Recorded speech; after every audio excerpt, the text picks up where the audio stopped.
In this video, we're going to share our experiences in the La Fortuna area of Costa Rica, where we hiked around a volcano, swam in a waterfall, and enjoyed some thermal springs.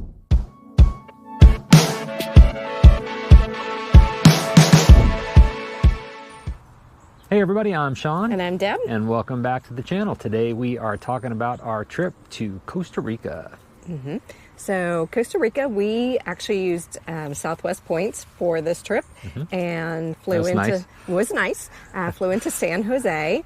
And we got in super late to San Jose. Yeah. And we had done a lot of research on driving in the road, so we knew we were going to spend the night that night in San Jose and head out the next morning. Driving is a little bit of an adventure in Costa Rica. If you ever had to pay attention, do your research, listen to it. We did. We got there late and we took a cab to the car rental place.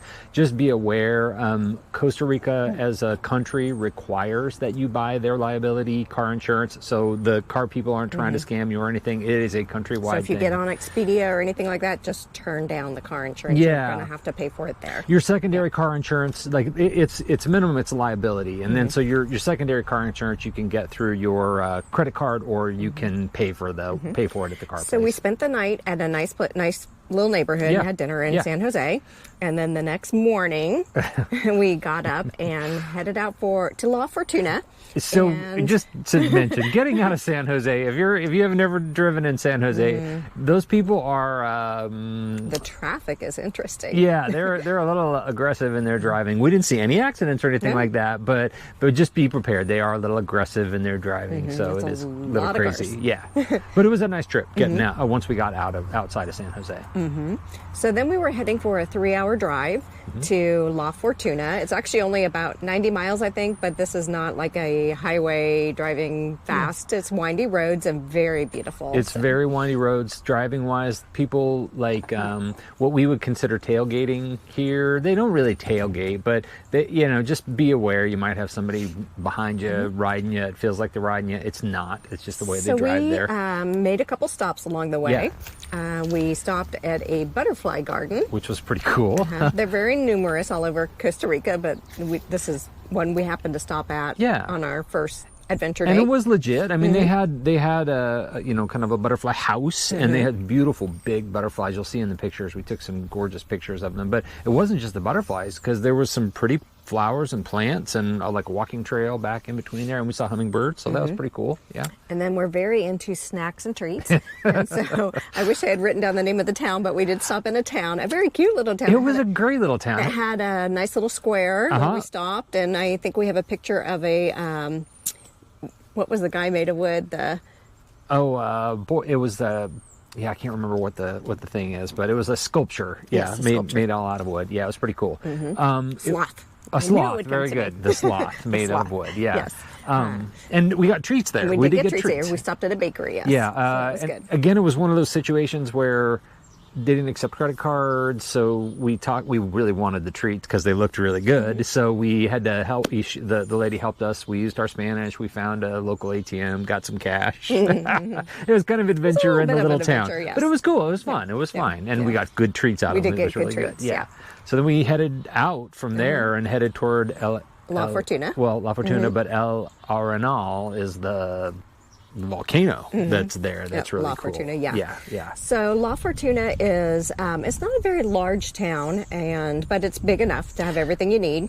And we stayed a little bit outside of town at the Royal Corinne. Yeah. It's actually the Royal Corinne Resort and Spa. We didn't do the spa, but the pool itself was amazingly warm. Like a hot it was hot thermal springs, because the water comes from, it's heated from the hotel is like kind of at the base of El Arenal, which is the volcano there. So you get a lot of the places there have these really cool hot springs. So the pools, there were multiple pools, a big one which was super comfortable, really nice. And then you could go from like little pool to little pool to little pool to little pool, and they all had their own temperatures, and they would tell you. And if you find the ones that are hot, they're hot. Be aware, they're hot. Yes. Yeah, so it was cool. It was neat to be able to kind of go, but that main pool was legit. Yeah. And our room had a nice view over the beautiful. balcony had a view over the volcano, Yeah, so and that we was nice ate. too. They had a great restaurant there. We had a good meal in the restaurant, so that was really nice. But yeah, we got to watch. I remember we kind of got to watch a little bit of the sunset behind the volcano, which was pretty cool. It was very cool. Yeah. So we had our great night at the hotel, and we got up early that next morning and headed to El Arenal National Park, which was kind of our goal for the day. So La Fortuna is known to be a big outdoor adventure. Basically, there's so many outdoors things you can do, but we knew there were a couple things we really wanted to do, and La Fortuna, or the Arenal. El Arenal, yeah. Volcano was one of them. Yeah, so we drove, it was like a 20-25 minute drive. Just be aware, even the car rental people told us that Google Maps kind of hit and miss sometimes in Costa Rica, so you got to just be aware of that. And we were following Google Maps to the entrance of the national park, and we were following Google Maps, and we kind of went by it, and we're like, okay, wait, we missed it, and so we kept driving, and we were like, I think we're maybe past where we're supposed to be. We turned around, and when we came from the opposite direction, then we could see the sign really clearly that was the national park. So we got there, it was fine, it was okay. So the national park was not very expensive to get in. No. When we did go through the entrance, we didn't realize it, but we just parked in the parking lot and then walked up a long road and then discovered there was actually another parking lot. The second parking lot up at the top. Yeah.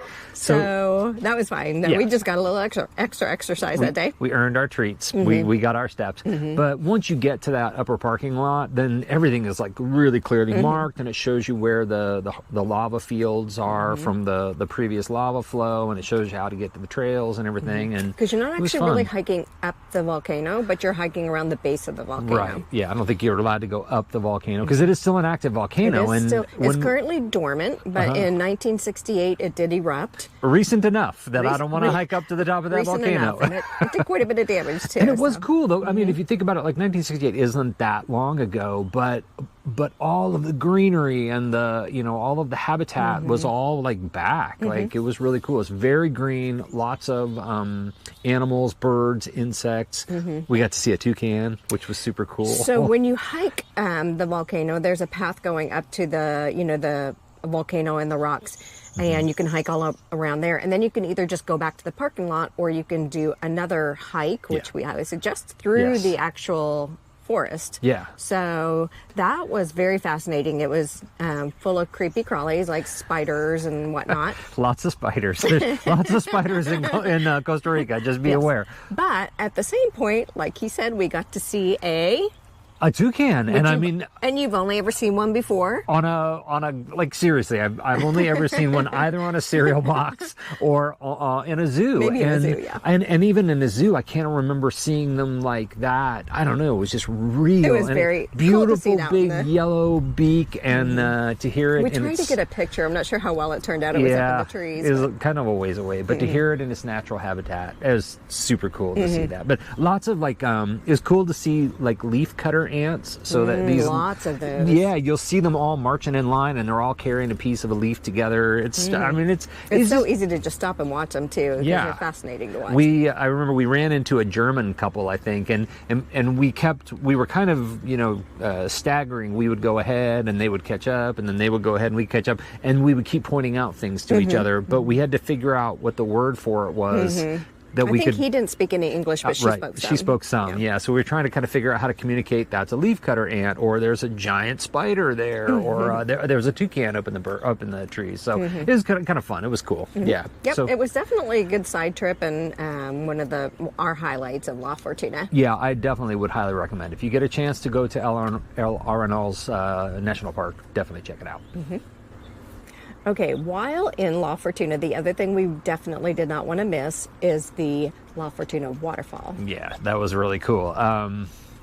Be prepared. Going to La Fortuna waterfall, you have to work for it. It's a really pretty waterfall. It's gorgeous, and you can swim in the plunge pool, so that's neat. But you're going to work for it, because there's how many steps? There's 530 steps. down. One way. And up. But I mean, overall, it was maybe about $20 each to get in. So it was, that's not bad. And it's in a biological park, so that was kind of nice. So it was a nice walk down all these steps. I mean, it's pretty.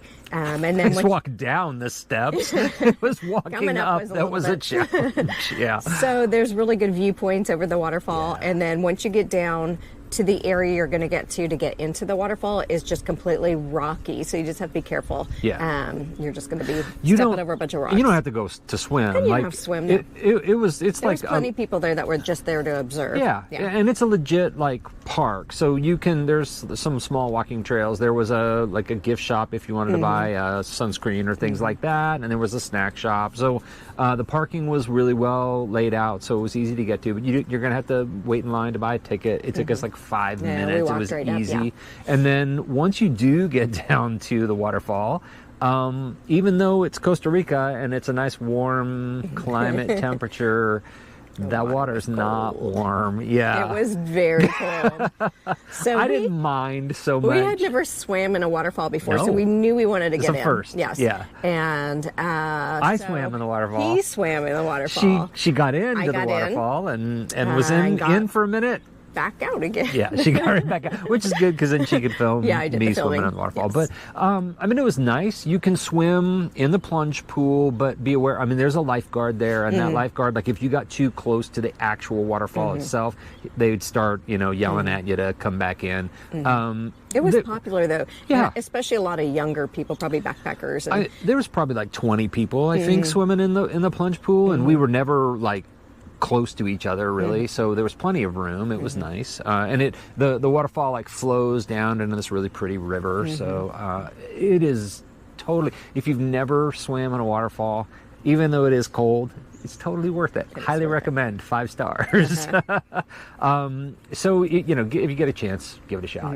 And we didn't really do much else in La Fortuna, so that kind of wrapped up our trip there. There's other things you can do, you can do the bridges. So what do they call those? The sky bridges. Skywalk. The tree bridges. Yep. So we actually did that in another spot in Costa Rica. So we didn't do that there, but there was definitely plenty of opportunity for any kind of outdoor activity. They had the sloth walk is really popular in La Fortuna. So we didn't do that, but we did a different kind of walk, which we'll talk about later. The restaurants were great. We actually went to this nice little kind of Caribbean joint that was open air, and I had arroz con pollo, which was great, and I think you had maybe some chicken soft tacos, and I think it was a really fabulous meal. So all in all, La Fortuna had lots of good restaurants. We went downtown to the to a drugstore to get some Tylenol, stuff like that. Plus we hit a coffee shop too. Yeah, of course.